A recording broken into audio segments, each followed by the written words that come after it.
Hey, Chael. This is Vaughn from Pittsburgh, and I was wondering if DC retires after defeating Stipe Miocic for the heavyweight title, that leaves the belt vacant, obviously. And one would assume if Ngannou defeats Rosenstruik at UFC 249, he's going to be in line as one of the challengers for that title shot. The question is, who would be the other person?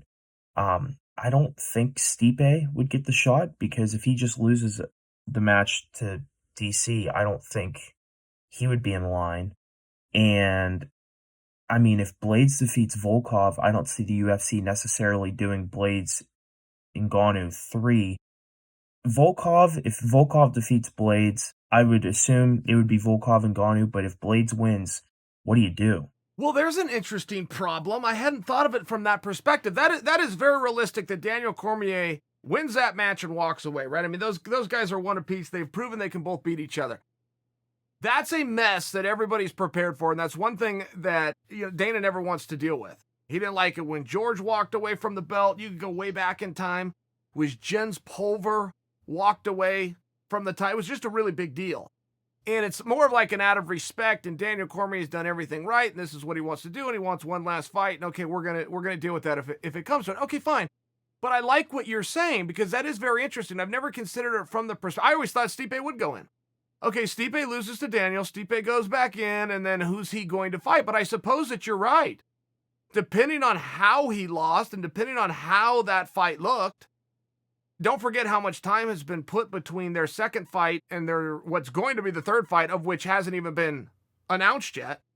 So if we are to use that level of history and think that it could even just be a time delay before Stipe got back in there, who would you put in? It was a little easier when you had Stipe and you just had to find an opponent for him. I like all the names that you said. I tend to agree with you that Rosenstruik and Ngannou is likely to be a number one contenders fight. I also agree with you that Curtis Blades has been overlooked for a period of time, and it's getting harder and harder to overlook Curtis Blades.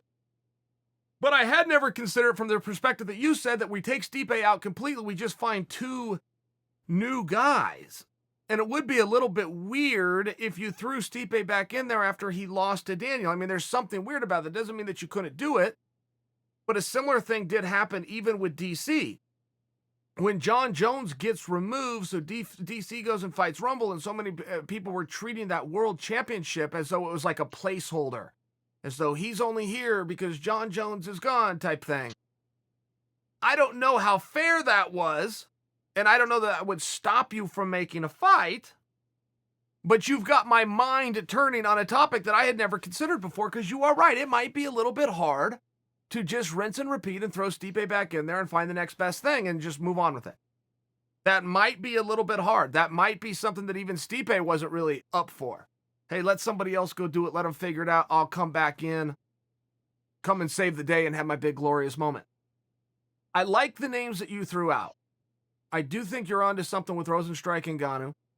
I think it's very fair what you're saying about Curtis Blades. I personally am a little bit more bullish on the return of Verdum. I think that, Olenek is not an easy opponent, and people tend to really like Olenek. He's kind of an everyman type. He looks like every man looks. He looks like just a regular guy. He goes out and fights hard. I mean, he's got a bit of a following there. It's on a heck of a streak. He gets a win over Verdum. I don't know if I'm quite ready to say title shot, but that's got to mean something. Beating Verdum has to mean something. Verdum comes back as a world champion. He beats a guy that's on a 4-fight win streak. I think it's a 4-fight win streak. Has to mean something.